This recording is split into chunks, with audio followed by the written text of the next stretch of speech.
Yan, mga nagputukan. Yan, lahat yan. Kakalkalin natin yan.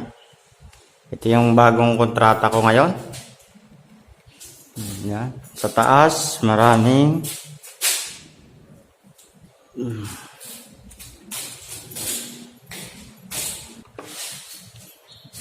balik trabaho tayo ngayon. At ang gagawin ko rito ay gagawa ko ng paraan kung paano aalisin yung mga ganito. At ibabalik natin sa maayos na itsura. Hindi lang itong pintura, basta itong buong bahay nito ay aayusin ko to. Buong bahay, pati ganito, mga doorknob, ito, mga hindi siya nabubuksan, ayusin natin yan. So ngayon, doon muna tayo nakapokus.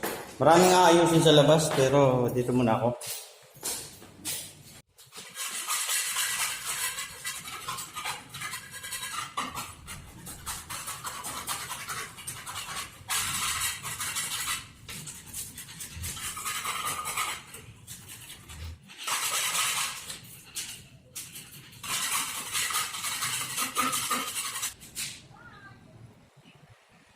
Natanggal na yung mga pumutok na pintura.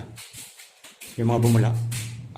Kaya bukas, pwede na siyang first coat. First coat muna natin, papatungan natin ng white. Bago natin i-apply ang pintura, ito ay kailangan haluin natin kasi namumuo siya. So minsan nga, ito, minsan kinakamay o kaya may dos por dos pwedeng panghalo.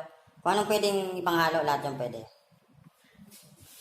At ito naman ang ating gagamitin.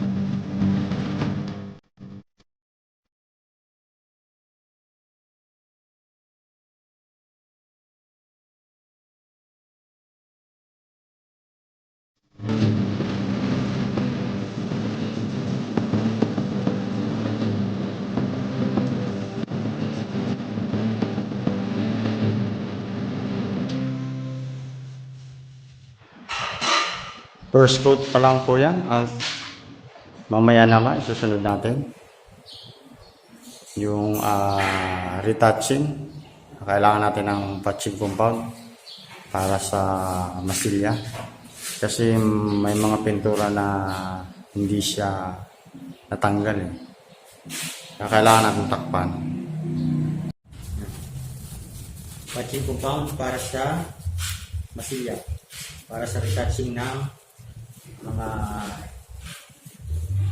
dingding na hindi kompleto sa amin.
Yan guys, tapos ko ng masilya.